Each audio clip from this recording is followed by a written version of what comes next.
Hi everyone, Malcolm Brody here for Human Vortex Training yet again for our second part of our winter dressing for winter riding on the bike segment here at Human Vortex Training LLC based out of Pittsburgh, Pennsylvania. So last time we talked about a little bit about our proper fitting helmet. We can also have a winter liner and a spring liner. Or if you don't, we talked about having a cycling cap like we have from pitcycling.com here, the University of Pittsburgh cycling team. We talked about having a really good shatter-proof, shatter-resistant pair of sunglasses with interchangeable lenses to allow you to ride in different conditions, lighting conditions.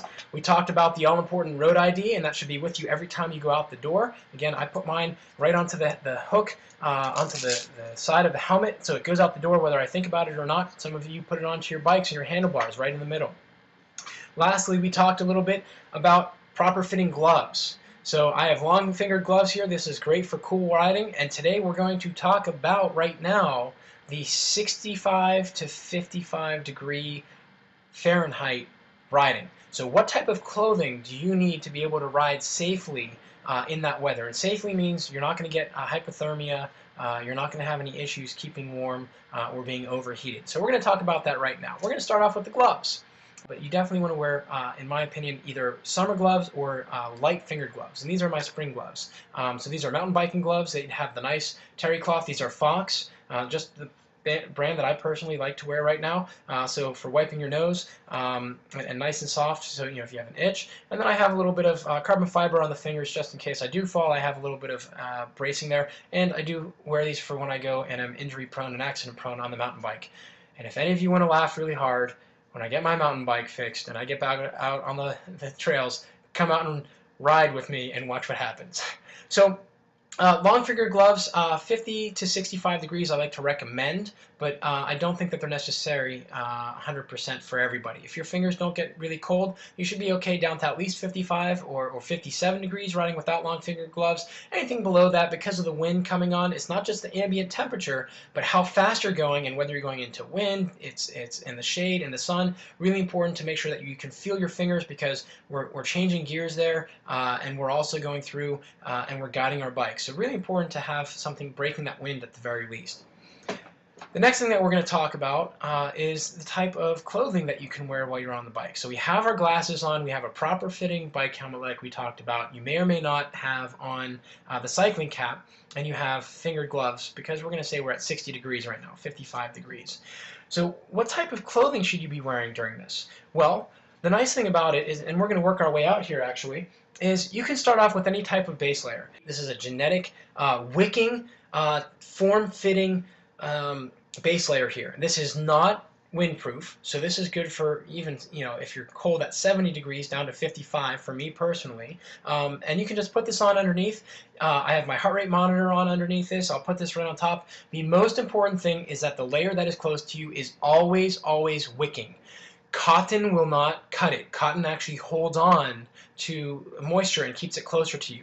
The number one thing, the number one rule that we want to have when you're winter riding and dressing for winter riding is we want to keep you dry and warm. Dry is the number one thing. Once you get sweaty and you're keeping that in, you're in trouble because it's going to be a lot harder for you to regulate because once that cold air hits it, you're going to get even colder. So you want a wicking base layer, and that's going to be the first thing on. Now the nice thing about 60 to 55, or even I will say 70 to 55, is that we can get away with just on top of that wearing our normal summer jersey. And this is About Time Cycling. They have a Facebook group, and you can also check out the Try About Time website. Now here's the fun part about today. Because they are a sponsor of one of the teams that I coach and I actually do ride for them, I'm going to give away this 2-pound container, $34 or $37.99 value for free to the first person who posts on the Human Vortex Training and the Try About Time Facebook page. I love Human Vortex Training and About Time Protein. The first person who does that to both pages is going to win this. I'll contact you on list, your mailing address. I will pay for shipping. This is going to you. They've been a great sponsor. They're a great supporter of the local cycling and endurance sports scene here in Pittsburgh, and I want to get you some of their product. If you don't like cinnamon, don't worry. We can get some of their other 10 flavors. So, back to the clothing. What we have here is the About Time Summer Jersey. No frills, nothing, just a basic, tryaboutTime.com has their website on it. Whole Foods is on here, Cervelo. Just a standard jersey. There's nothing special about this. So between this and that base layer, me personally, I'm going to be pretty warm if it's about down to 58, 55 degrees. So I'm going to wear these two. Now, if we're going for an early morning ride and the temperature high is going to be in the 50s, what I like to wear are arm warmers. And these are great. These fit you like a sleeve. And there are different levels for these. This is the Castelli NanoFlex, which is they're closer to top of the line. It is a phenomenal arm warmer. It's water repellent to a degree. They're incredibly warm. It's fleece lined, and I like to wear these almost all year round up until about 65 degrees. Above that, I'll wear a lighter one.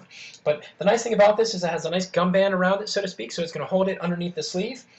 The great part about this is you're starting off a morning ride. It's a little bit chilly, so you have your base layer, you have your regular summer jersey on, and it's still a little bit cold out. This is something you can put on, and as the day goes along, you don't even have to take it off all the way. Just pull it down to your sleeve. They're made for that, and you can still ride. If it gets really warm outside and you're safe handling your bike, you can actually peel them off, make them into a ball or fold them up, and put them in your back pocket and save them for later, or just leave them there.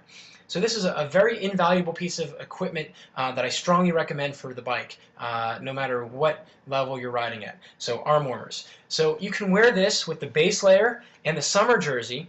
I would say down to about 50, 58, 59 degrees is where I personally am comfortable with just those two.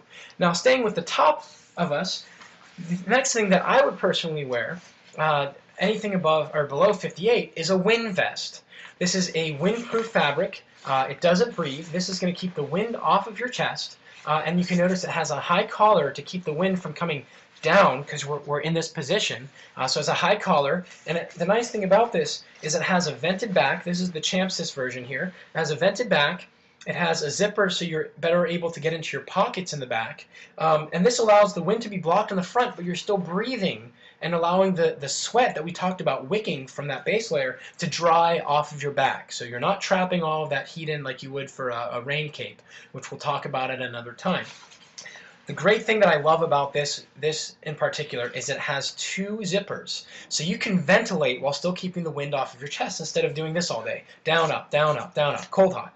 What you can do instead is you can actually unzip the bottom zipper, and then you can actually ventilate while keeping the wind off of your chest. So here you can see it won't flap necessarily as much, but it's going to keep the wind off your chest and allow you to aerate a little bit more, so to speak, and keep you nice and cool and dry. So for me personally, for my upper body, between anything below 60 down to 50, I have arm warmers. I have a light base layer, a short sleeve or no sleeve base layer. I have a summer jersey and a wind vest on, and that's going to really keep me very comfortable through the whole ride.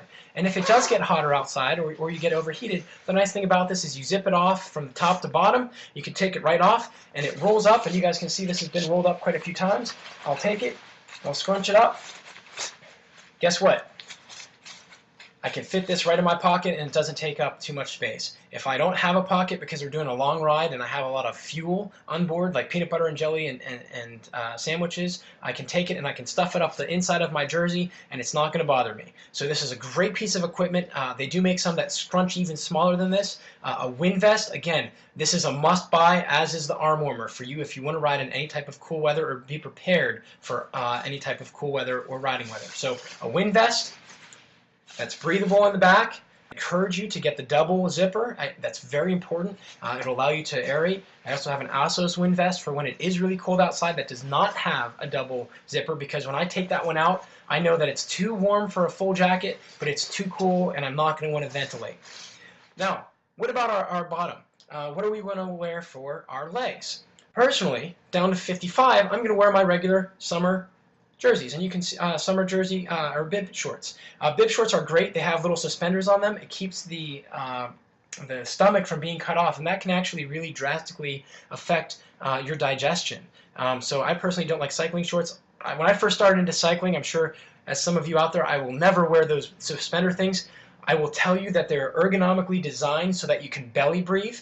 They are a ton more comfortable than cycling shorts, so go out and purchase yourself a pair. These are incredibly comfortable, and I love them. I would not ride with them, and once you get to the pro level, you can even put a little walkie-talkie in the back, or an extra goo pack like I like to do, just in case. So we just have our regular summer shorts here. You can see we have Bikram Yoga, Squirrel Hill is on the side. And this is a great place for sponsors to get. We have Move Fitness on the back, on the buttocks. It's a great place for you to get some advertising in. But these are incredibly versatile down for this temperature if you wear these in accordance with knee or leg warmers. Now, the knee or leg warmers are often neglected. A lot of people, and I see it here in Pittsburgh, they leave their knees exposed.